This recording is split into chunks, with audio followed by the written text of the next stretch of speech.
Well, there's no problem. If you had a gun, shoot him in the head.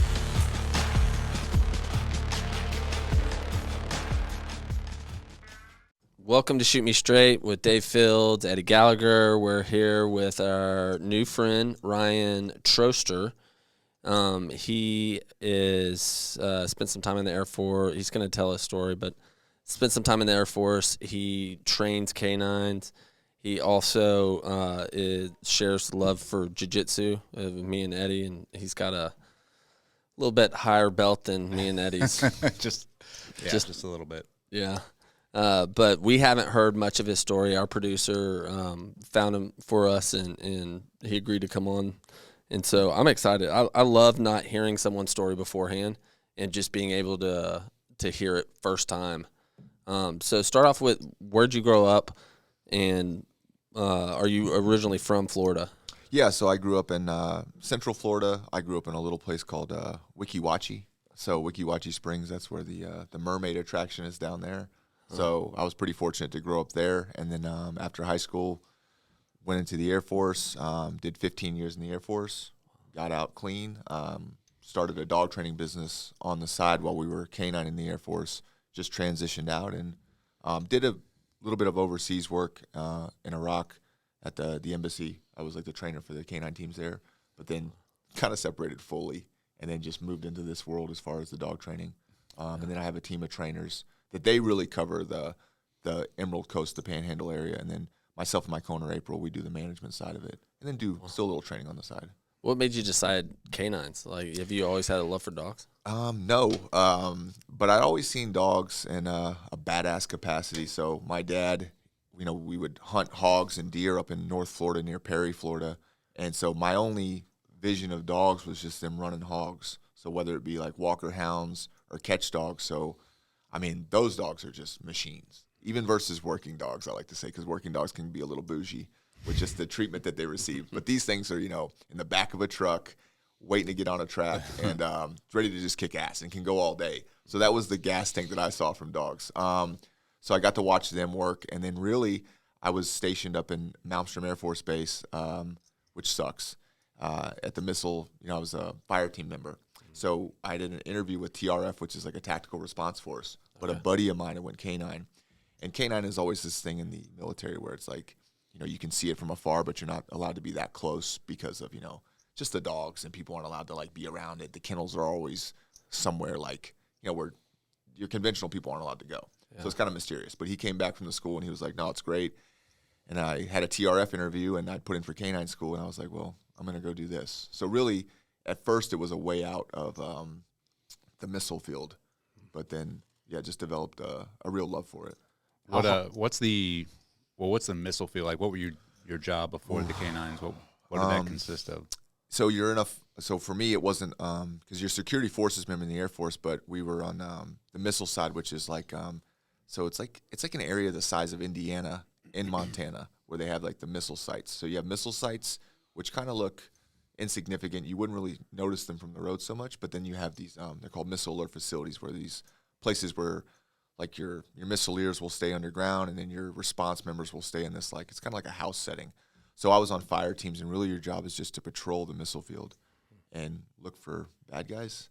But in Montana? In Montana. But a lot of cool wildlife up in Montana. Yeah. I mean, I never even seen snow until I went up there. And then, you're seeing, like, some cool stuff like pronghorn antelope, some elk and stuff like that. So, like, from that aspect, it was pretty cool to see, like, that kind of area, because I'd only known Florida. But, yeah, you're just driving around, or you're pulling security on a site while they're doing maintenance on it. So, I mean, it is the big sky country. It's wide open. How does the Air Force get you motivated, or to a belief in, like, okay, I'm patrolling around Fear. Montana? Because it's a fear thing, because what they do is you're in a up-armored Humvee. For me, being 6'5", you're squashed in this thing. And really it's fear because, I mean, it's a missile site for sure. It's housing a nuke. Mm-hmm. So, if you screw up at any point, or you're not to the details, they will catch you and they will burn you hard. And really, literally the fear of, like, you fall asleep, like any little thing they're going to get you for. Mm-hmm. So really it's the motivation up there is fear. I mean, obviously you're pulling security, but everybody up there is pretty rigid because no one's happy to be there. you're on the missile side of the house. No one's like pumped, like you said, to like go do missileer stuff all day. Yeah, and like what is the actual threat up there of like somebody coming in? I mean, has it been attempted before? Like how? I don't think so. That's what I mean. Like, but that's where they at keep some you. Like point, it could happen at any point. Complacency has Yeah. to set in and be like, this is some bullshit that we're driving around. Oh yeah. I mean, that's always the thought process. But I mean, I'm an E2. Yeah. What am I gonna do? My job is to like be in this up armor, and then you're just pulling tons of exercises all the time. So I mean, and then and this is the other thing is like you're staying at the missile alert facility, so it's 5 on, 5 off. So you're 5 days out there, just nothingness, and then you come back for 5 days, which 3 are like off days, and then 2 training days. Is it 5 days, 8 hours, or? Oh no, you're just like as much as they need you, so you have to pull security at night. I mean, you're just pretty much at their disposal for 5 days. Wow. Yeah, that sounds glorious. Right. So I mean, like the TRF thing is like it's cool because there are no planes up there either. Yeah. So it's not like a traditional Air Force base where there's planes taking off. It's like there's nothing but helicopters for the TRF. But TRF is kind of like this exclusive thing where you just pull. Like they have a lot of freedom, I guess. So like getting to be on TRF is like, okay, well at least that's something different. Yeah. So Is there any part of that you liked? No. I'm thinking on it. I made some good, you're out with these guys for 5 days at a time. I mean, so there's plenty of conversation to be had. So, I mean, as far as like friendships, relationships, you're making those. I got to see Montana, which I would probably enjoy more as a visitor now than being, in Great Falls. But no, it was nice it made me appreciate Florida. How about that? Yeah. How did you and because I don't know much about the Air Force or just like how like boot camp and all that works Right. and how you get selected to go do your MOS or whatever you guys call it in the Air Force. Yeah, initially, I think the biggest thing for me was I was going to go to the Air Force, do 4 years as a security forces member, and that was going to be my law enforcement experience in order to be a game warden. Okay. Because that was like my dream as a kid was to be a game warden, be a wildlife cop essentially. I just loved the aspect. I love being outdoors, so that was a big draw for me. But the real issue with the Air Force is they aren't really building you to get out. So I mean, okay, you're coming up on your your whatever, you're going to re-enlist. Yeah. There's nobody that's like encouraging you to leave. They're always talking about like, okay, you're going to leave all this. You're going to leave like a paycheck. You're going to leave this. Oh yeah. So I mean, as far as I think that's military wide. yeah, and I mean, as far as being young and like a fear factor, they keep you in. But yeah, you're a security forces member, so I kept transitioning through that. And about that 3-year mark of being in, I just made the decision that I was going to be canine and stay in. Yeah. So how do you went to school, canine school? Is this like the Caesar? I think of how do you train dogs like that? It's garbage. The school is, I mean, just because you're going to this canine school, and really the big thing that they're wanting to focus on is safety. They don't want you to be bit, and they don't want you to get somebody bit. So a lot of the course initially is about just being safe, and then like your first week, like they put you on ammo cans, so you're giving commands to an ammo can, and you're learning how to correct an ammo can. Like so, it's kind of smart. So you're not learning a lot about like dog psychology or things like that. I know when I tell people this stuff, they're like I believe it though. Although you're saying this to me, I'm Yeah. like, no, I completely believe it. So, And I mean, yeah. So let's just put it this way: the dropout rate for canine school, as far as losing somebody, like not graduating, I believe is like just from knowing people that have instructed there. I mean, you really have to find a reason to get somebody out. Like they have to either be afraid of dogs. Which you would probably ask, like, why would somebody even be at canine school? But once the numbers are down, they'll push people into those roles like they do, like training instructors and things like that. So, yeah, a lot of it's just about safety. The first block is your patrol work, like your man hunting, your bite work, and then the second block is your detection work. So it's about 2 months, maybe a little over 2 months in Lackland Air Force Base, Texas, and then you're moving on to your base. So they don't really teach you how to train the dog as much. It's just give commands. You're a handler. So really your job is to handle that dog. And, the dog already has some things that are built into it. And your job is to be doing that. So there's not a whole lot of outside the box work. Because, I mean, you are focusing on the things that the dog is supposed to do. I mean, you're doing your, the dog is supposed to pursue the bad guy. The dog is supposed to look for the bad guy. When it comes to whether it be narcotics or explosives detection, your job is to come into an area and look for whatever it is. Yeah. So yeah, as far as training anything other than that, I mean, you have your obedience commands that work within those things. So yeah, your job is to be a handler. Yeah, So. got you. So when did you do you actually train, like take dogs that are misbehaving or whatever and train them now? Yes. So now, I mean, that was really the thing with canine was it got to the point where, I mean, even though we'd moved up into the roles of like, trainer and kennel master. So a kennel master is somebody at the base who is in charge of the kennels, and then right below them is the trainer and then your handlers.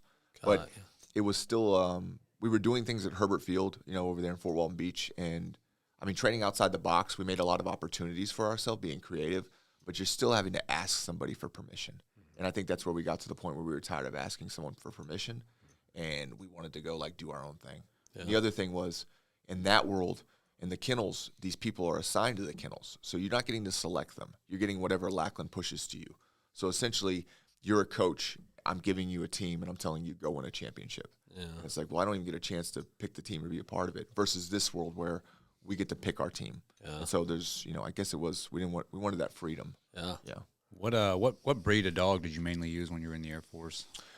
I had predominantly Belgian Malinois. Yeah. They use Belgian Malinois just because they're a better version of a German Shepherd.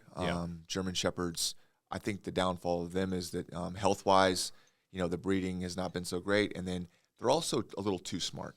So a Malinois will work itself, till it can't go anymore. You really have to regulate them. But a Shepherd can be very crafty about the level of work it puts out. They're a little bit smarter on that side. They're deceptive. Like, they're literally search an area that's shaded, and you'll think like he's on something. He's like, he's literally just doing that I've seen them fake injury. Shepherds are pretty deceptive, where a Malinois is just like, point me in the right direction and let's get after it. So, and I had a Dutch Shepherd too. So yeah, I had some good dogs. Wow. And you did, obviously after canine school, then you went to Lackland or? I went to, Del Rio Air Force Base and Laughlin Air Force Base in Del Rio, Texas. So I went from Great Falls, made the journey to Lackland, San Antonio, and then 150 miles west of that on the border of Mexico is a pilot training base called Laughlin Air Force Base in Del Rio, Texas. So I was probably the tallest person in the county for about 3 years running.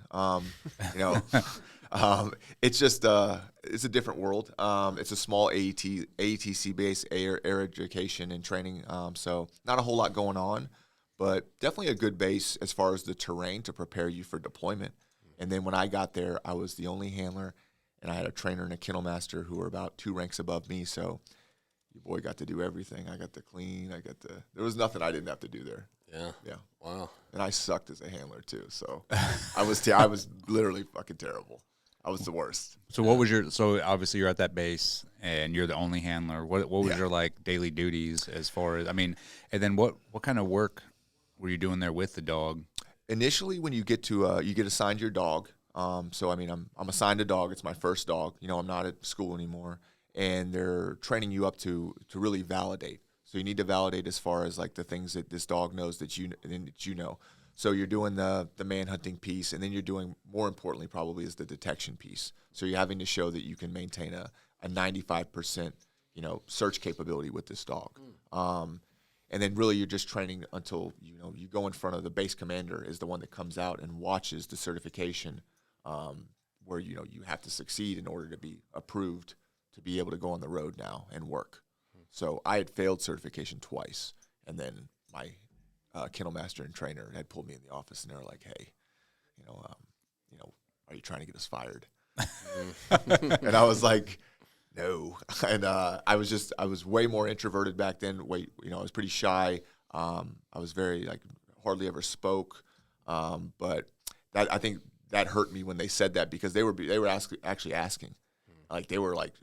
And I was like, okay, well, I got to turn this shit around. I got to get my act together here and step into this shit like I own it. So that was a good step for me. Yeah. How long do you have? So when they assign you a dog, how long do you have maintain that dog? As far as as long as you're with the dog? Yeah. Is there? It really depends on the mission. Say you get certified on a dog. You're with that dog. God bless you, and Dave. you're doing the your law enforcement role, and then orders drop to deploy overseas. You're doing that, But a situation could happen where a new handler comes in and they may feel that dog is better suited to them because they're a new handler, and now you're transitioning to another dog. So it's really good in the military that you get hands on a lot of dogs and you're able to work with a lot of dogs, because in the law enforcement environment, those handlers stay on that dog for like its career. So their ability to do something with another dog or give input, they only work one dog. Yeah. So, yeah. I've seen a mix, like when obviously my old career was on the teams, they used to, it like went back and forth to where they'd have handlers that would own that dog, and that would be like their dog, right? So they'd go attach themselves to platoons that were deploying as an augment. But then they would come back and be able to attach themselves to the next platoon that's going out. So you have the same handler, same dog each time. But then they switched it to where you would just take a guy, be like, hey, in this next rotation, you're going to be a handler. And then you send them to handler school or canine school, and they would be given a dog for that deployment. Right. And sometimes it would work out, but then I started noticing this trend where you just have these pretty much shitty handlers because they've only been doing it for so long. Right. And when you have a shitty handler, you have a shitty dog. Right. Where the dogs, are pretty much doing what they want. And, then they end up biting guys in the house. It's right. So that's why I was wondering. Well, it's funny you say that because, I saw a clip yesterday, and it was a dog that was let loose, and it was a law enforcement scenario. And the dog had no clarity of the guy that was running. It was actual video on the street. It's in the dog bit a cop. So this cop's swinging him around on his arm, and the handler's running up to get the dog off. Yeah. And it's, as far as the strength of being able to work multiple dogs and touch multiple dogs is because you're going to be a trainer. And as a trainer, you have no credibility unless you're able to work many dogs. As a handler, continuity-wise, like if you're on a dog and you're doing your thing, it's like that is a strength. But at some point, if you're going to be a trainer, you've got to be able to quantify that strength. Yeah. You've got to be able to say, like, I can't be like, oh, me and my dog are great, but well, what can I add value here if I'm not used to touching other dogs and working with other dogs? So that's the strength of getting hands on other dogs. When did you get into the psychology stuff of working with dogs? Was that after? I was very lucky that even though I sucked as a handler, that I was able to run into a lot of key figures in the canine world, whether it be in the Air Force, the Marines, or even 7th Special Forces Group, where, just my career ran me into them, and they were like big mentors for me at the right time. And I would say I'm probably, as far as the Air Force as I know, one of the only people to run into individuals like that and have those opportunities. So sometimes it can just go off of opportunities. Running into certain individuals and what they meant to me and what they taught me, they raised the bar for me. Yeah. They made me have to get better. So they opened the door for me in a lot of different ways as far as the thinking piece of it, and getting as good as I could get. When you watch like the Caesar, the dog trainer type shows, or so, do you look at that like I imagine you probably look at that like similar to like if you train in Jiu-Jitsu or something, that you can watch an MMA fight and you can be like, oh, like even you're seeing so much else. Or do you see so much else when you watch one of those shows? It's a TV show, right? Yeah. So it's parts of it are staged and clipped and things like that. So I understand that. Probably a thing that would irritate me more than that is when live PD was around. Okay. So they used to pull the dog out and do certain things with the dogs, like the handler. This is live video on the street, and in canine you can spot a lot of bullshit when you're watching a canine team work, because I've spent thousands of hours watching canine teams, critiquing canine teams, building canine teams. So when I watch a handler pull the dog out and I watch how they conduct themselves and I see some of the the nonsense there, that probably irritates me more than anything in the pet world could. Wow. Yeah. So you deployed to Iraq with the dog?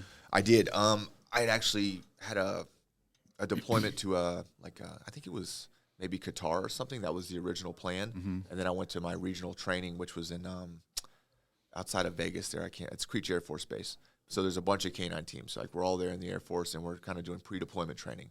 And then some orders had dropped where they're like, hey, you're actually getting diverted to Iraq. And I was like, oh. So usually it's like a Gulf side stateside deployment. And they were like, well, you're going to go here, and then you're also going to do there's another entity in the conventional military called SSD dogs, which are your specialized search detection dogs. And those are dogs that predominantly do off-leash searching. And our dogs up until that point, back in 2006, we'd never done any like off-leash work like that as far as the control to have there, and especially in a deployed environment. So all of a sudden it was a big like, oh shit, like we have to go over there and fill those roles.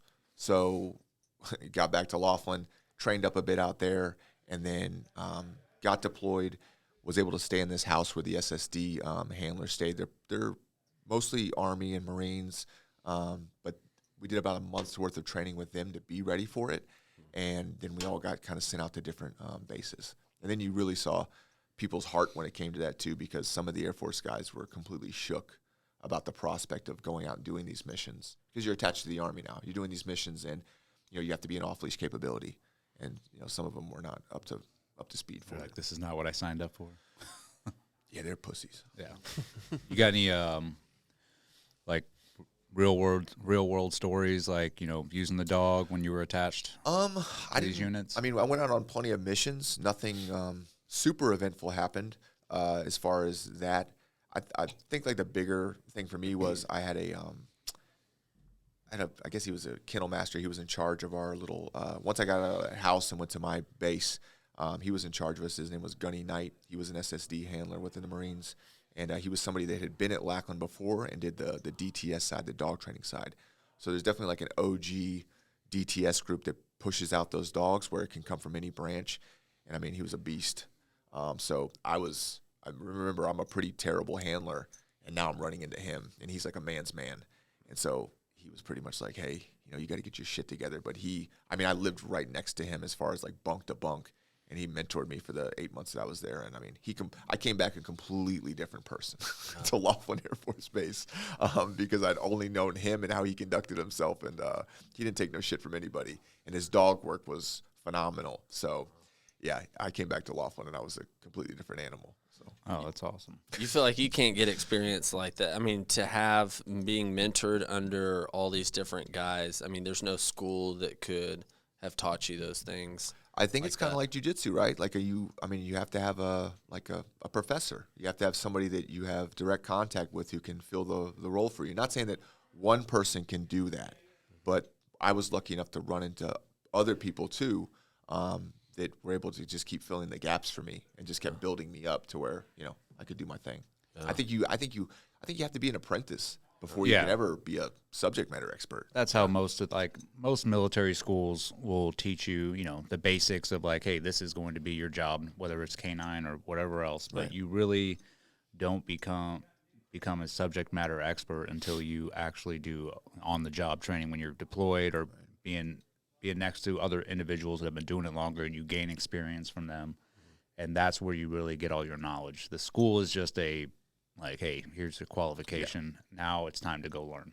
Yeah. The thing about canine too is like you're out in front, especially overseas, and you're leading where everyone's walking. I mean, you're looking for buried explosive devices, whatever. IEDs. So IEDs. So they're looking at you like, if they have confidence in how you conduct yourself. So you got to grow up very quickly. And if they don't have confidence in you, I remember there was 2 individuals where they're like, we're not fucking going out there with them again. Yeah. So get rid of them. We've done that. We've shit-canned dog handlers, and dogs were like, nope, you guys, you suck. Just, on our last deployment, this dog we had, dude, he was a freaking menace. Like, just a beast of a dog. But he could not be around anybody. I mean, except for even his handler had a hard time. He was like, oh, shit, this dog is crazy. So, but he lived with us, and eventually it became such a liability, because we're dealing with civilians and going out every day, and this dog he'd eat anybody. And so we're like, dude, we can't have this. Even though he did, sit on some IEDs and do some work, it was, you had to weigh it out, like, dude, is this dog going to get us in trouble because he's going to end up attacking somebody? And then he would also, bite other members in the platoon. So we've had to shit can a couple dogs, and that's what I was talking about earlier, where, shitty handler, shitty dog. And it's really not a shitty dog. It's a shitty handler that is not trained the dog properly. Yeah. But then again, I've had a lot more on the other side to where we've had awesome. I mean, I've had a dog has saved my life. Right. You know, he my one Afghan deployment, you know, we were at a compound waiting for the firefight to begin, as it always did, and then it was real quiet, and the dog picked up on a scent and just took off, and there was this ravine that was leading up to where we were, our sniper position, and it was completely vegged out, couldn't see in it, and the dog just darted in there, and he ends up pulling a guy out, and so we went over there, and there was 2 dudes fully armed, kitted up, and you know, we disposed of them, but when we were searching them afterwards, the guy had one in the chamber and was ready to take a shot at one of us, and yeah, he would. I for sure think he would have hit me or one of my buddies next to me if that dog hadn't have intervened. Yeah. I mean, That's the dog awesome. can't be a chainsaw on leash. The dog has to receive direction. It can't be something that's just running around and you don't have control. And it doesn't matter what organization you're with. A buddy of mine was big on that. I remember the first time that we trained with 7th Group. I mean, I'd never had any contact with any kind of special operations, special forces. So there's this buildup in your head of like, oh, these guys must be just fucking rock solid. And we met them, and as obviously as Green Berets, they are. But at the end of the day, it's a dog and a person. Yep. It doesn't matter that they're like a SEAL. At some point during my time, I saw all that where I'm like, oh, it doesn't matter like where they come from. If you don't have a relationship with this dog or you don't know how to work dogs, it just doesn't fit. Mm-hmm. So I mean, if there were no uniforms on you, I mean, everybody's kind of measured up the same. So I actually pumped my guys up at Herbert Field because they were like, oh, these guys aren't as fucking rock solid as we thought they'd be. Like, they have great dogs because they have a little bit different program where they can spend money to get dogs like that. Mm-hmm. But as far as handling ability, like we're right there with them or better. Mm-hmm. So that built them up to go do their thing as well. But at the end of the day, it's a person and a dog, and that dog can't be a liability because like you get what you were talking about where you got to shit can people, or like that video I'm telling you yesterday where we're supposed to be releasing this dog to fucking take down somebody and it just bit a cop. Mm-hmm. And now we're dealing with that shit. So a lot of it's not preparing the dog for what it's really going to be involved in, and it's a disservice to the dog because the dog is probably capable. Yeah. Yeah, And but that's what I was talking about, like the sad part. Like, this dog is capable. right. If his handler would just put in the time, but it's evident when they don't. And you're like, okay, dude, this dog's not even listening to you. Like, so it's not going to listen to any of us. It's a 2-year-old. Yeah. At the end of the day, the dog is a 2-year-old. It's got a 2-year-old brain of a human. And I mean, this dog, can hear 4 times better than you. It can smell, 10,000 to 100,000 times stronger than you. So the world is a very busy place to a dog. It's got a lot going on. So if you don't make it a very clear world for the dog and it understands what its role is, whether that be in the canine world or the pet world, then a disservice is being done. And I have zero tolerance on either end for either. If you're not doing right by the dog or you're not doing what's supposed to be done, and you're just kind of, especially in the canine world, I get really triggered by the canine world. If you're just using that as an identity, as something to kind of like, well, I'm canine. It's like, I don't really give a shit. Like, I want to see what level of canine you are because I've seen plenty of canine that wasn't good. So I really don't care about like, oh, I'm a canine person. I'm like, great. Well, let's just like, we don't have an identifier in that like Jiu-Jitsu where you can kind of see like, okay, what belt are you and do you own up to that belt? Canine's just very broad. It's a big brush. So it's like, well, let's see how good you really are. Yeah. And if you're not constantly trying to measure yourself in that arena, then you're not preparing yourself to go into a real world situation and kick ass at any level. Like, if you're just kind of sitting back on the fact that the dog will take care of business, it ain't going to happen that way. You are preparing that dog and yourself for failure. Do you think we should have a belt system for canines, like a white belt, blue belt? No, I think I think it's a thing where it's tough because canine is, I guess they're fortunate to where only a select number of people understand canine. So it's very hard from the outside to judge them, and they understand that. So they can get away with a lot of things. Like, I mean, if my leadership comes out to the kennels, they know that I'm canine, I went to school, I'm the trainer. So whatever I'm telling them or whatever we're doing, they're going to trust in that. No different than how people trust in dog trainers because it's such a small niche. They can't see through the bullshit. I can see through the bullshit. So, but I know that I can't be a part of it. So, yeah. A lot of the things that you probably see are just, I mean, they're just garbage, whether it be on your detection side or your bite work side or even in the pet training realm. It's like they're not doing things the right way, but because they can't be called out on it, they're able to kind of like move around and do their thing. Yeah. Pretty much how I get away. I tell people I just do jiu-jitsu, but I don't, most people think, oh, wow. But they don't know how much I suck. So. Well, in the dog world, I mean, so you got It's guys. a good attitude you have, Dave. You got guys that are catching dogs on big puffy suits. Yeah. That's not real. You got people that are selling personal protection dogs for like erroneous amounts of money. And, some civilian person is watching this dog bite a sleeve or bite a suit.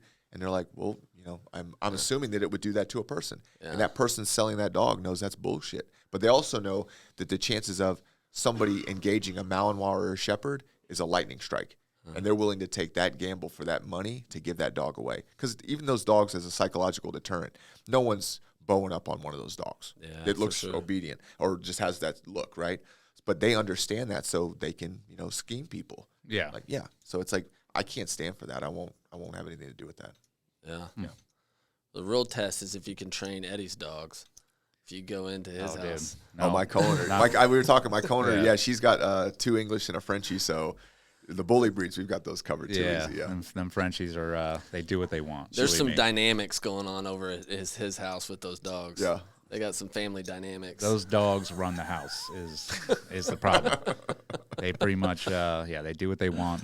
But at school, like I'll go off topic here, but yeah, we have like 3 Frenchies. Mm-hmm. So we have the mom and dad, and then we bred them, and then only 1 puppy survived.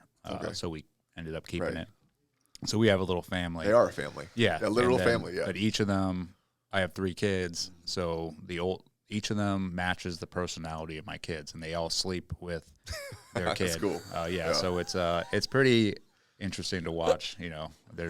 They share. Like my oldest son is real chill, right? So is the oldest dog, but then my youngest is wild, and so's his dog. And then they're funny because I don't think that, from my experience, that dogs see them as other dogs. Because I mean, if dogs are looking at each other and going off of your body language, your tail, and so when you see these things, there's no tail action.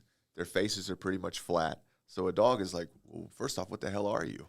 Oh, like, yeah. Are you even another dog? Like when they meet it, they're like, what is this thing to begin with? And then they kind of like, I guess you are a dog. So, well, that's for their benefit too, because that's the other thing the Frenchies will do is they'll go after any dog, no matter what size. Oh yeah, they think they're hard. Yeah. Oh yeah, I've had them go after. I was leaving for a deployment one time, and that's when we had our first Frenchies, puppy, and he jumped out of the window and went straight out of Malinois, working dog. Right. And I mean, my heart, I was like, oh, that's it, he's dead. And I mean, I got there too late.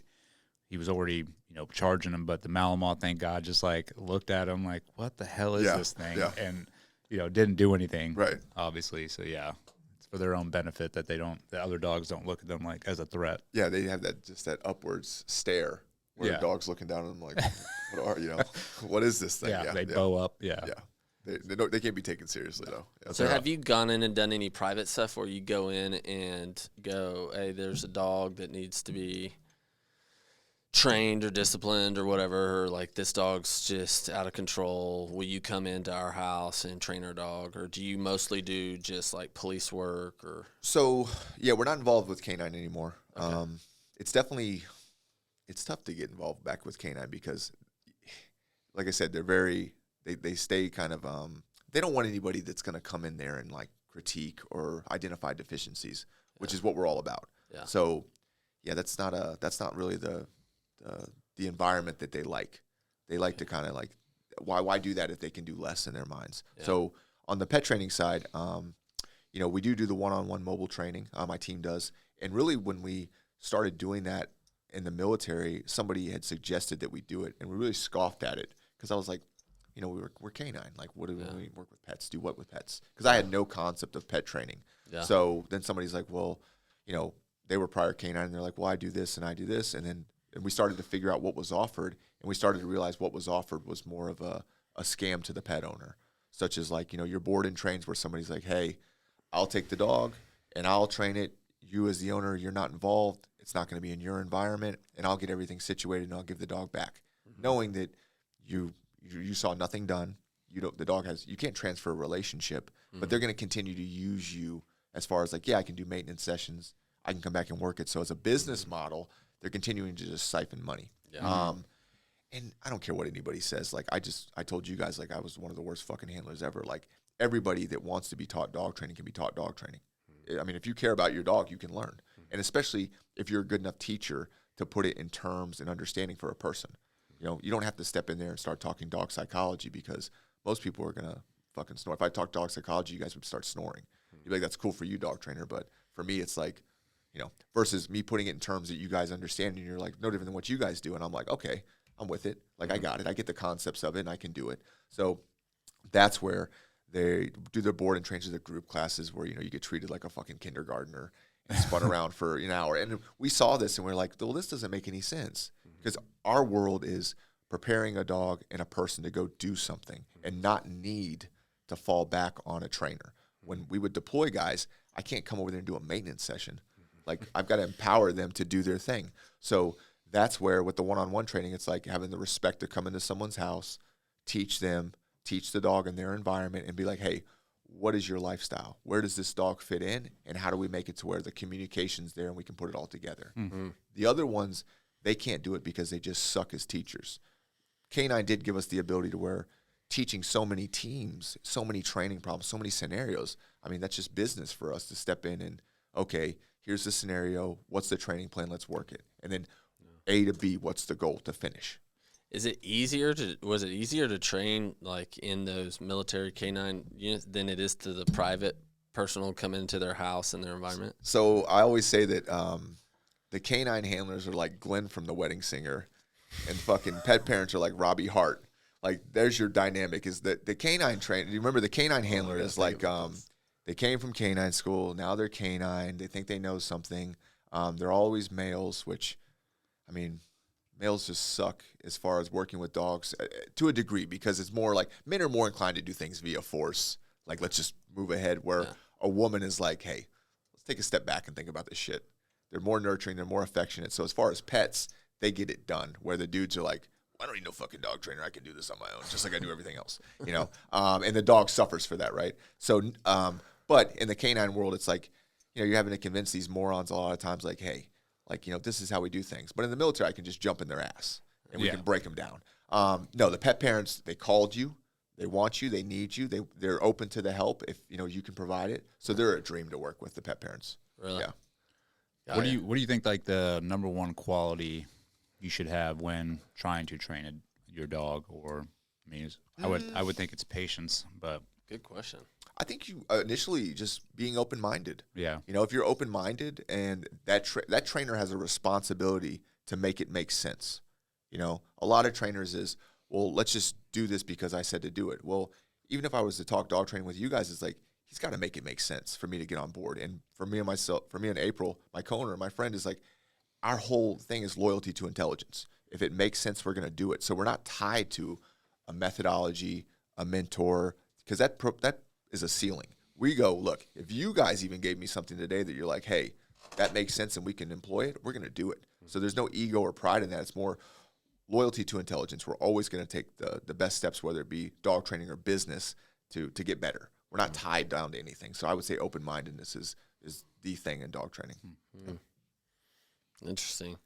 And what's like one of the coolest, like, how long does it take you when you go into like train someone and say, I mean, I guess it depends on the dog, depends on how open-minded they are.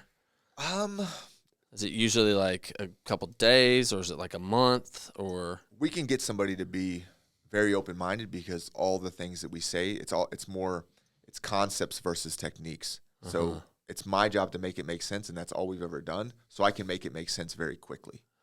What I can't do is I can't live here. So the responsibility is going to lie on you to do the things that, you know, we go over when I'm not here. But that is where the dog trainer makes another error, is they go, well, here's your fucking homework. Here's your list. And it's like, nobody wants fucking homework. But if you get somebody to believe in something, then they're going to do it anyways. If you provide belief, somebody's going to go, I believe in that. It makes sense. I'm going to just do that without you having to like be on my ass about it. Yeah. So yeah, as far as how fast it takes for like somebody like myself in April, very quickly we can get a dog and a person where they need to be. Like, I mean, now there are levels to that, but for us, you know, we get it done pretty quickly. We don't drag it out too, because that's where the dog trainer also schemes you, because they're like, oh, this is going to take a while. It's like, it's going to take a while because you suck. it's not going to take a while because it actually takes a while. It's because you're learning how to paint houses with my house. You know, you don't know how to step in here and just, you know, rock it, but we do. So it really just depends on the dog, the case, the extremity of it, what your goals are, because we have to be very transparent about, like, okay, these goals that you have are not realistic based on your lifestyle or the time that you can put in. You know, but we're also not asking you to add any time to your day, because that's also not unrealistic. That's another dog trainer thing is, well, you're a shitty dog owner because you don't have a 25th hour in a 24-hour day versus, hey, you already spent time with your dog. Let's make it quality time, you know, versus maybe what you're already doing. Yeah. So, yeah, we can step in there and get things done pretty quick. So you train all breeds. All right? breeds. Yeah. What would you say, out of your experience, the toughest breed that you've had to, like, train and had There's some I don't trouble like. with? I don't like any Chihuahuas. Oh, Yeah. And I don't, you know what? I'm not a big fan of bull terriers. They're just a muscled up little mass of, you know, I mean, I've seen some good ones, but usually they're just pinging off the wall. You know, and they don't take to, they don't take to being corrected very well. they're stubborn. Yeah, they are a very stubborn breed. So that's probably, those two are the ones. But I mean, those are situational cases I've seen where, you know, we came in late on a case. Like, I mean, anytime we come in late on a case, that's where it can be tougher, because if the dog's had 3, 4, 5 years of programming and now you're stepping in, we're having to reverse that versus, like, you know, he was talking about he has a dog that's 4 months. So to me, it's like that's a blank canvas. Now we can set a foundation where the dog gets better forever versus having to come in here and rewind some of that programming. So. Nice. That's awesome. So you also are big into Jitsu? Yes, I've been. I started Jiu-Jitsu at Del Rio, Texas. My professor out there was Kelly Coronado. He was a purple belt, and yeah, I got into it. I wrestled in high school and things like that. And we did a lot of wrestling at the missile alert facilities because it's, you know, it's a bunch of guys out there, so we're just getting after it. Always loved wrestling. Always watched UFC and things like that. And yeah, I got the opportunity to Jiu-Jitsu back in 2000 and I think it was 7. And yeah, I've been doing it ever since. So. You compete at all? I did. I competed all throughout, and then back in 2000 and I think it was 2020, 21, I did the Pan tournament, and I won that. I won my weight, and I won the open weight. Wow! So that's where they had to promote me, because They had to promote you? Yeah, I was a pain in the ass, I would say, as a student, just because I'm very big about, you know, I don't deserve anything. So when the idea of somebody belting me and telling me, like, hey, you did a good job, I'm like, I don't believe that I've done enough. So the first time I ever got my blue, I got my blue belt, and I did not accept. Well, I got my blue belt, my purple belt. I didn't accept it, and my instructor threw me out for about a month. How did that go down? They went to go present it to you, and you're like, no. I was actually rolling, and I felt something land on me, and I was like, what's this? And he's like, that's yours. He's like, you've earned it. And I said, I don't want that. I don't deserve that. And he's like, put the fucking belt on. And I said, I ain't doing it. And he's like, get the fuck out. And I said, all right, too easy. So I walked out. And then a month later, like, I came back. And that's not the only time that's happened. He's like, well, now you've been demoted to white. It happened I denied at brown belt too. I was a pain in the ass, like, to get my brown belt. And then for the same for black belt, I denied that. So I went, and I guess I earned it because I went down to the Pan Games or Pan Championship. Like I said, I won my weight and I won the open. So I was a double champion at brown belt for, like, pretty much what's the world or national tournament for that. So yeah, to me, I earned it. So I got promoted on the podium. Yeah. That's pretty awesome. Yeah, you would fit in around here, Ryan. You are like me and Eddie. I mean, it's just one of those things where I'm not very big on accolades or attention like that. So the idea of being promoted and everybody clapping and all that bullshit, I'm not for it. So I don't know if I haven't got a promotion where that happened. It was always just like, would you just take the fucking belt and stop? So yeah, that's why I say it's like I'm not not the classic. How long you been doing jiu-jitsu for? 15 years? Yeah, right? It's funny when I think about it like that because I'm like, shit, I have been doing it a while. I actually got stationed in Korea. So after Laughlin Air Force Base, I went to Korea for a year, and that was a cool experience because I got to train there. Where at in Korea? I was at Kunsan, so in the southern end. But I remember I went on sharedog.com because they have that forum, and I was like, there's got to be a place to train there or something, like on base. And I saw that, like, there was nothing on base, but I saw that there was a place in, I think it's Gunsan City. So one day I took a taxi out there, and I just started walking around, And I eventually saw a sign that was, BJJ, and I walked in there and I showed my purple belt, and they understood that. And so, yeah, I made a relationship with those guys that I still have today. And they couldn't speak any English, and I couldn't speak Korean, but That's kind of cool. But I got to experience Korea in a different way than most people that get stationed there because I did jiu-jitsu, so I got to go compete. I got to go to different places and train at different gyms. So, and their jiu-jitsu is, I think, it helped me a lot because they're a pretty in shape country, and they're very fluid in their jiu-jitsu.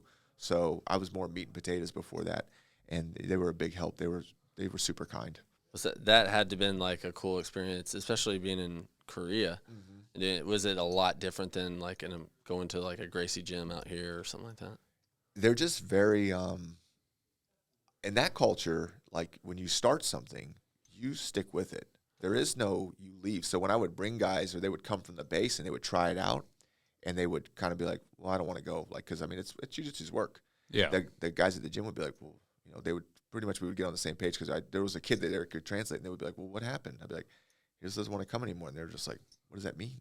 Because everybody that started there as kids, even now, I see them, they're like grown adults. I was like, oh my God, I was like, everybody stayed. Like nobody leaves. They're a very disciplined culture. They are. Yeah. I lived there. I was in 6th and 7th grade. My dad was in the Army. I lived in Yongsan. Okay. Up there, yeah, by Itaewon. Yeah, they're very disciplined. Yeah, they are. I got a lot of respect. I got a lot of respect for them. Just like America. These dudes were hardcore, though. I will tell you, it's like the way they eat there. They would because they were like always asking me like, hey, could you bring us something from base? Because I mean they got their own kind of stuff. So they're like, could you all we have is this shitty ice cream. What kind of ice cream you guys got on the? I was like, well, we do Ben and Jerry's. And they're like, what's that? I was like, I'll bring you guys some. And they're like, okay. So I bring it there. I brought them like 8 pints, and they start eating it before. Like we're like 10 minutes before class. I was like, no. I said, do the class. I said, then take it home and enjoy it. They're like, let's eat it now. And I was like, but I mean, and we train hard there. I was like, well, you can't eat it. I said, you'll get sick. And they're like, nah. Yeah. And they were eating it like a Flintstone push-up pop. And they went through 8 pints. All 8 people went through 8 pints, and they trained like it was nothing. And I was like, what about your? And they're like, good to go. They would do It's from eating all that kimchi, man. They got a good digestive system. I seen them take down 12 bags of Halloween candy after a training session, like it was nothing. Coke, pizza, stuff that you would never even think of eating after class. I was like, you guys' stomachs are made of iron. Like, I was like, I can't eat or drink anything before class, So I'm like, wow, that's impressive, So yeah, they were a lot of fun to train with, and just they'd come and pick us up at the base gate and take us. We didn't have to pay for anything. They were just great guys. So, wow, that's pretty awesome. So you were there for a year. A year, and yeah. Then, I did my year tour before I came here to Herbert Field.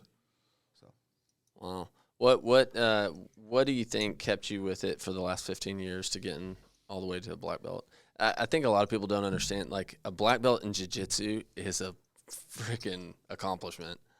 Like even getting someone that I see as a purple belt, I'm like, well, it just means you and like you said, I can tell you're like, but you've put in the work. Yeah. You know what I mean? Like you've stayed consistent and put in the work.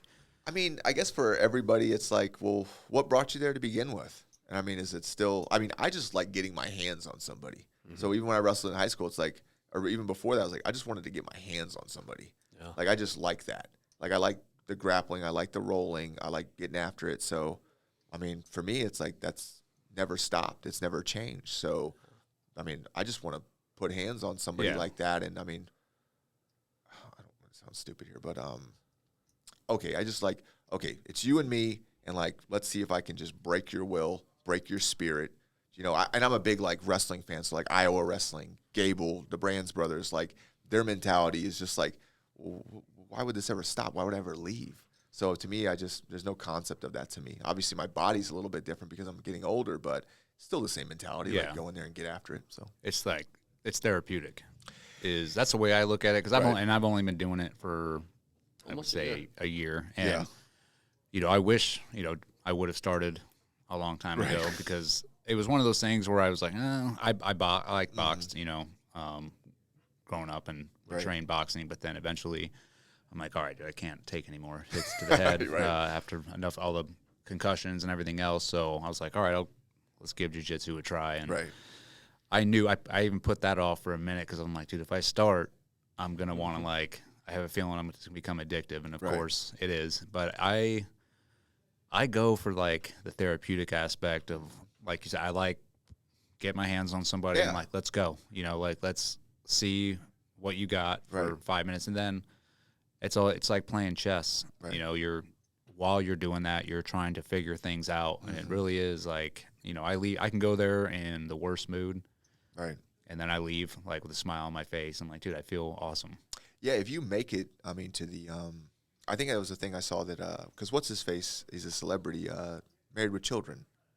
Oh, Al Bundy. Yeah, Bundy Yeah. does. He's a black belt, and I remember that. Yeah, Yeah. he's a beast. But I remember he saw something like they were like, "How do you keep going?" And he goes, "I'd always tell myself just make it to the front door.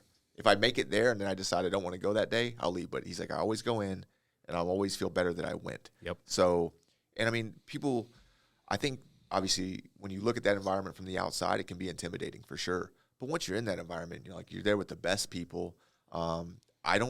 I've never seen anything pop off in the gym where like there's no disrespect there, because everything can be handled on the mat. There's nobody fighting, nobody talking recklessly to each other. There's a whole lot of respect, and I mean, you're going at it. Yeah. I mean, even my one of my teammates, like, or any of my great training partners that I've had over the years, like, we go at it, but it's all love. I mean, you're there to just iron sharpens iron. So it's just an environment where there's a lot of clarity there as far as like we're all here for the same purpose. We're all on the same team. Everybody respects each other here, despite what you step into in the outside world.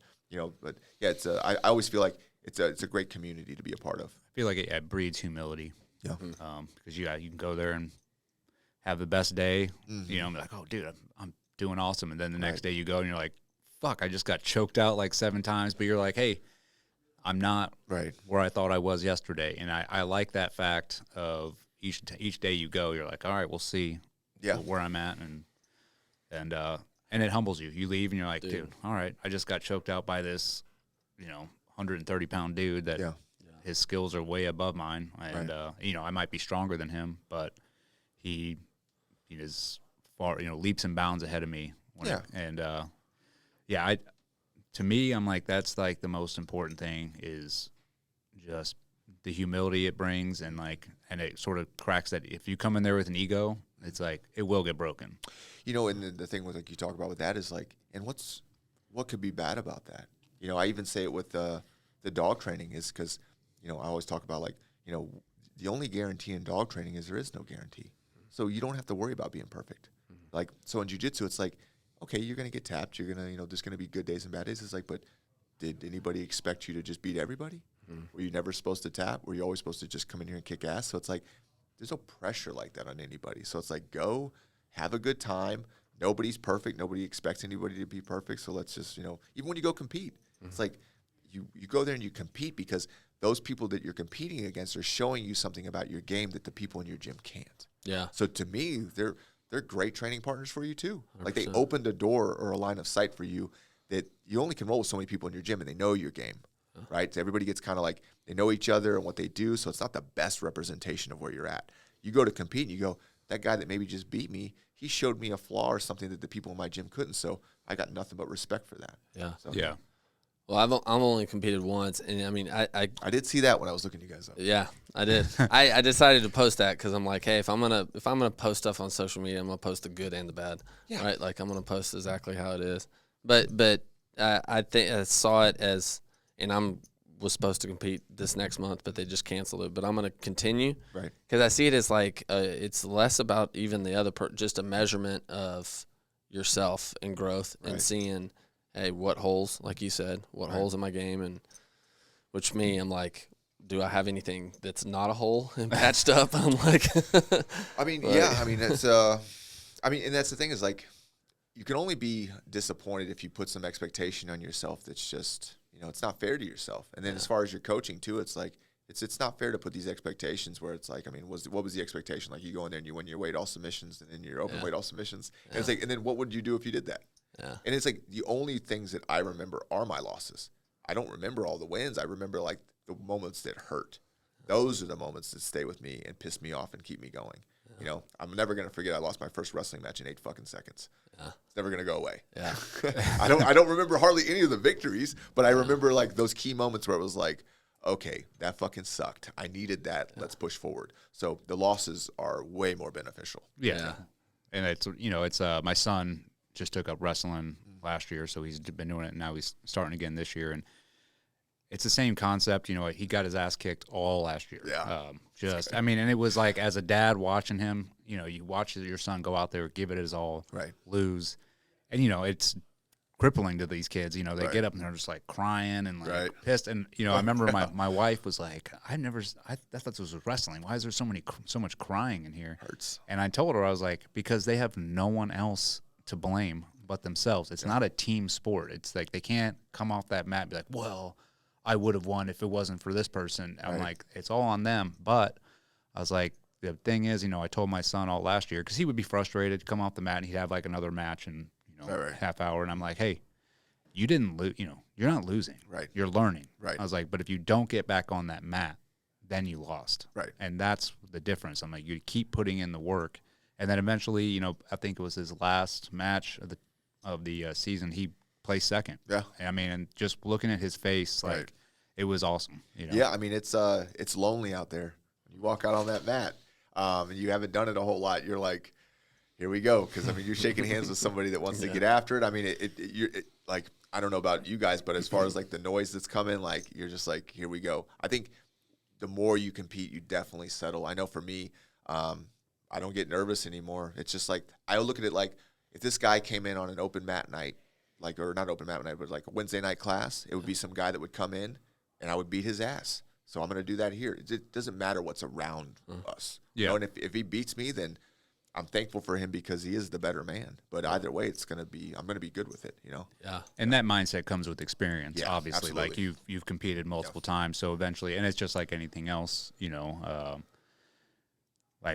revert back to my old job, we're deploying and going on ops and missions. The first time you're like amped up and you're like, oh shit, we're about to go do this. But then by your 6th, 7th deployment, you're the guy that's like, hey, we're going, and nothing, all this other outside crap doesn't matter. Right. That comes with experience, but that is the right mindset to have. That's the thing I even use with the pet training is I tell people, I'm like, you are more afraid to walk around with this reactive dog that you're trying to have life with than I ever was overseas, because I was trained to do that.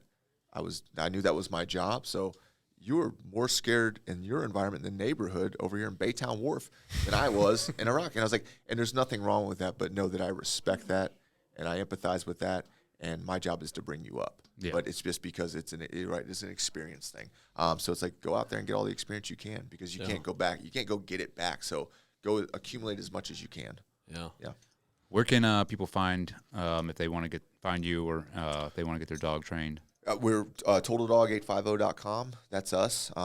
That's where, I do all the initial consultations as far as like the scheduling for my team, but I have, I have trainers in Pensacola, Fort Walton Beach, over here, close to Panama City. So they handle all the dog training business. But yeah, that's where you can find us. You book a consult. They'll come out there, assess your dog, see what it is that you're looking for, what it is you want, you need. And then, really we just shape that training plan based on your lifestyle. So, and they're a great group. I love the fact that they're out there representing us. So, Yeah. You guys have social media or anything like that? yeah, we're on Facebook, Total Dog Training.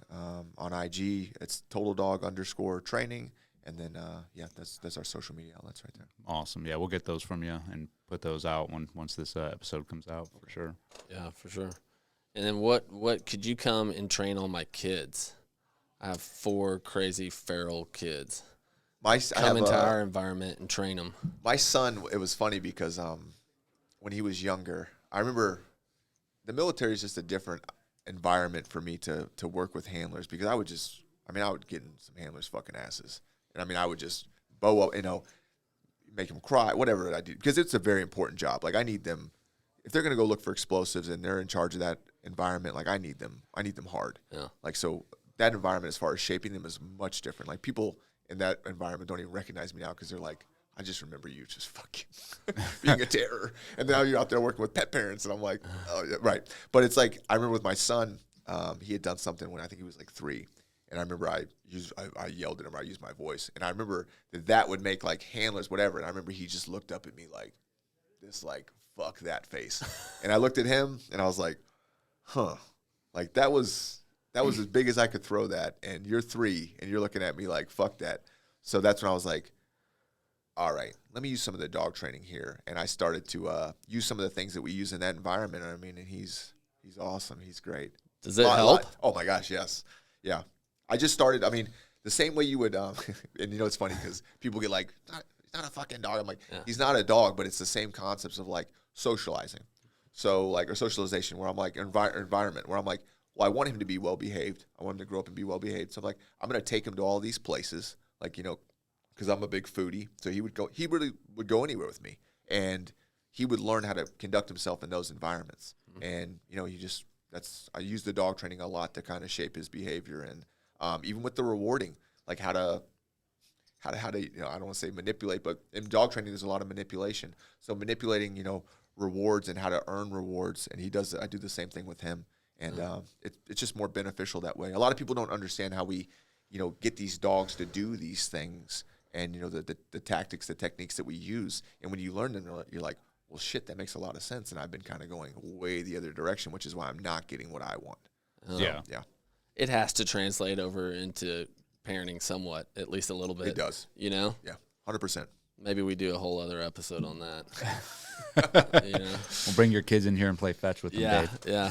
I do a lot of shaming with. I be like, you know, I get him to the point where I'm like, you know, you don't want to be like those kids, and he'll look at those kids and be like, those kids don't even know how to act. So he's like, I don't want to be like that. I'm like, great. So he's like self-policing, or you know, he doesn't really mess with tablets or anything like that. So just because I don't want him, that's like, good, right? Yeah. So he's very like, you know.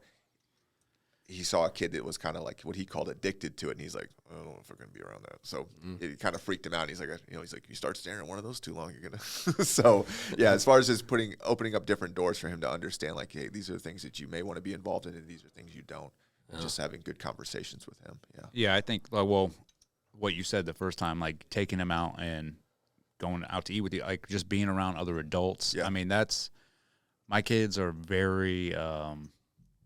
Their social etiquette is like way above and beyond their peers, and we always get commented on that, like, "Oh, your kids, you know, they make eye contact with you when they talk to you, and they have conversations with adults." And it's because same thing, we acclimatize them to that growing up. We're like, "Hey, you know, this is how you socialize in an environment, and this is how you talk to an adult. You make eye contact, right? And you just treat them like adults as well." And yeah, absolutely. That's 100% agree with that. Yeah. And that doesn't take away from them being a kid, though. No, not at all. Yeah, they like that. I believe they're always watching, so they like that respect. I remember with my dad, he treated us like that, and I mean, I always loved the fact that he treated us like we were grown almost. And so, I mean, you're accountable, but you're being treated a certain way too. You're not being talked to like a fucking kid. So I love that about that, you know, and I just implement that with my son. Yeah. We had a guy here not that long ago that said the phrase, "You're not raising kids, you're raising adults." Right. Yeah.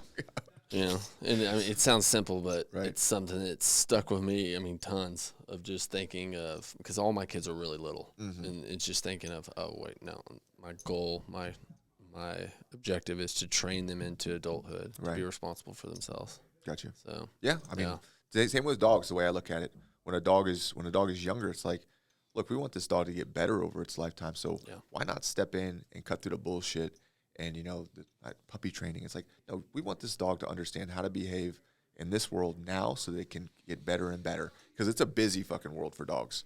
You know, it's not the world that they came into initially.